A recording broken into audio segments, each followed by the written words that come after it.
Is attacking Christianity a new thing? Now, I'm assuming there that attacks Christianity because of what I showed you. Most of you didn't even know it, so I guess maybe it doesn't.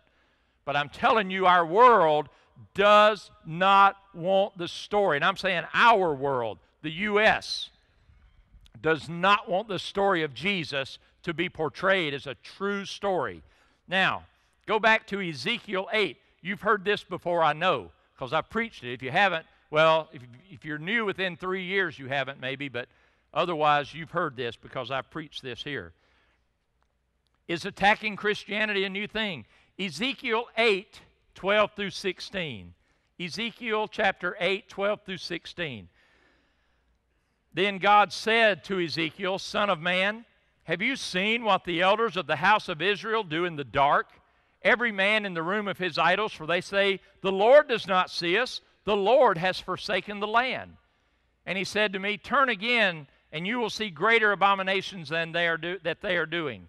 And he brought me to the door of the north gate of the Lord's house, and to my dismay, women were sitting there weeping for Tammuz. Then he said to me, have you seen this, Son of man? Turn again, and you will see greater abominations than these. So he brought me into the inner court of the Lord's house, and there at the door of the temple of the Lord, between the porch and the altar, were about 25 men with their backs toward the temple and their faces toward the east, and they were worshiping the sun toward the east.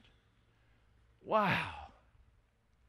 2 Kings 23:13, just to give us a little help here. Then the king defiled the high places that were east of Jerusalem, which were on the south of the Mount of Corruption. The Mount of Corruption, by the way, is the Mount of Olives. The Mount of Corruption now, though, because Solomon, king of Israel, had built there high places for Ashtoreth, the abomination of the Sidonians, for Chemosh, the abomination of the Moabites, and for Milcom, the abomination of the people of Ammon. Now, I'm going to just ask a series of questions. Just raise your hand if you know, and if you don't, you can raise your hand so you don't look like you don't know anything, but don't answer out loud because I'm trying to build something here. Who is Tammuz? How many of you know who Tammuz is? Or everybody don't raise your hand, and then everybody's on equal plane. Anybody know who Tammuz? One or two people? No, thank you. Who is Tammuz? Tammuz is the son of Ashtoreth from 2 Kings, whatever that verse was, 23:13. Ashtoreth is a Sidonian goddess of fertility. And almost every culture in the Near East has a story that somehow is applicable to Ashtoreth. Her name is spelled differently in different countries. You know how it's spelled in the country of Syria. How is it spelled in Syria, Marty? Huh? No, a woman's name. Ishtar. Esther. The book of Esther. I told y'all before about the big argument. I didn't have a big argument. It took me 3 seconds. But I had a woman attack me because I said that Easter, the word Easter, is the name for a goddess from the Middle East. She comes running up and she said, don't you know, because I said Esther is just a variation. She said, don't you know Esther's in the Bible? I said, duh. No, I just got here yesterday. Where's Esther? She wanted to defend Esther, and I said, get you a Bible. Read a little while. Tell me when you hit her name. What was Esther's name? Hadassah. That was her Jewish name. Mordecai the Jew changed her name to Esther so they wouldn't know she was Jewish by her name, Hadassah. He named her after the goddess of fertility, Esther. Okay, he says now he's going to slam Easter on us. What happened to Tammuz? Question 2. What happened to Tammuz? Does anybody? I can't keep asking if there's no hands going up. What happened to Tammuz? Tammuz was killed in late summer. See, Tammuz was half God, half man. Please get what I just said. Half God, half man. Jesus was fully God, fully man. If you don't get the difference between those two things, you don't know the difference. We're not worshiping Tammuz this morning. Half God, half man. All God, all man. Huge difference.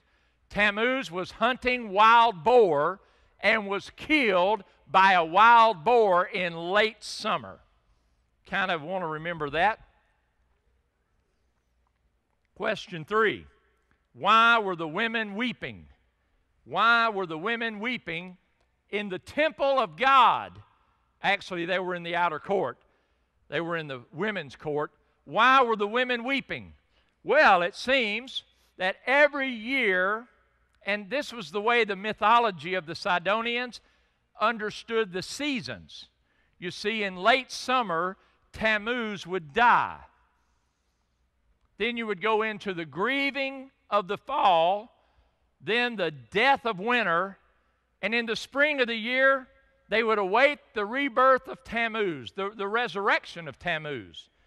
And so, 40 days prior to the vernal equinox, they would begin a fast.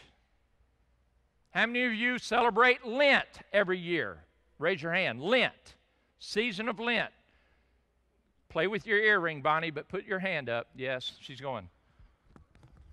Oh, I took my microphone off. Nothing wrong with it, Bonnie. Nothing wrong with Lent. Except that you're waiting for the resurrection of Tammuz when you do that.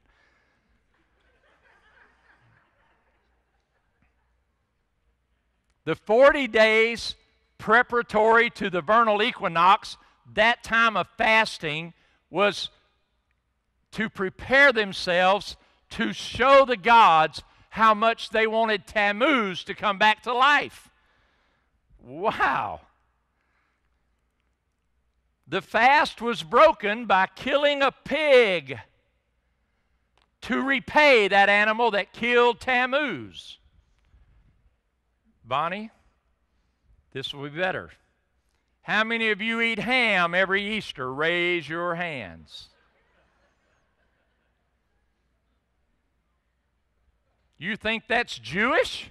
Hello? They would be eating lamb like Keith Helmick eats.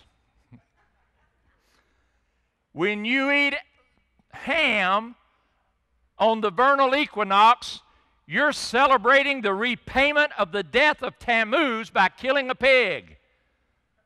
Of course, you knew that, right? Everybody knows that stuff. This is going somewhere. This isn't just informational. Question 4. What were those men doing worshiping the sun? Isn't that crazy? Now, they were in the inner court. They were close to the altar, looking out to the east, facing the portico, the porches. But they weren't looking at the Holy of Holies.